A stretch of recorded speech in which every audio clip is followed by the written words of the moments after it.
कोल्हापूर जिल्ह्यातील 163 वाड्या वस्त्या आणि गावांसाठी कोल्हापूर जिल्हा परिषदेनं संभाव्य पाणी टंचाई आराखडा तयार केलाय.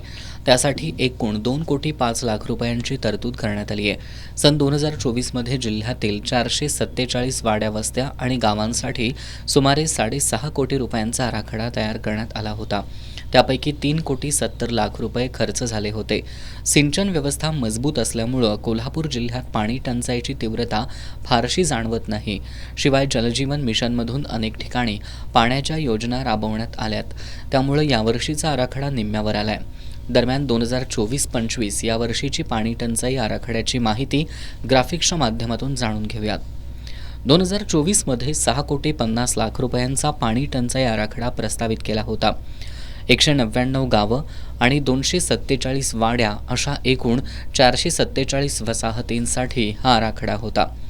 2024 या वर्षात 4 ठिकाणी विंधन विहीर मारावी लागली तर 7 विहिरींचं अधिग्रहण करावं लागलं.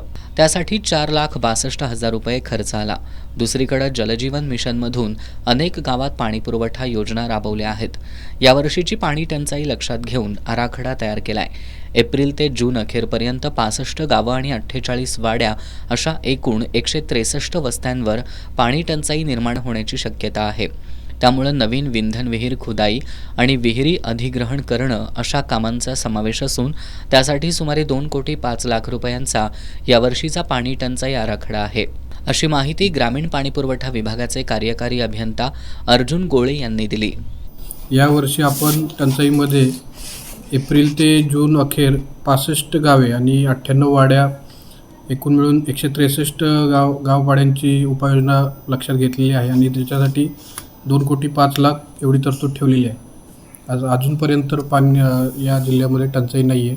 जे काही मागच्या वर्षी जी गावं टंचाईमध्ये होते त्या गावांच्या आपण जलजीवन मिशन योजनेअंतर्गत पाणी टंचाई दूर केली. कोल्हापूर जिल्ह्यात पाणी टंचाईची तीव्रता फारशी नसली तरी आजरा, चंदगड, भुदरगड, शाहूवाडी आणि राधानगरी तालुक्यातील दुर्गम भागातील काही धनगर वाड्यांना उन्हाळ्यात पाणी टंचाईचा सामना करावा लागतोय.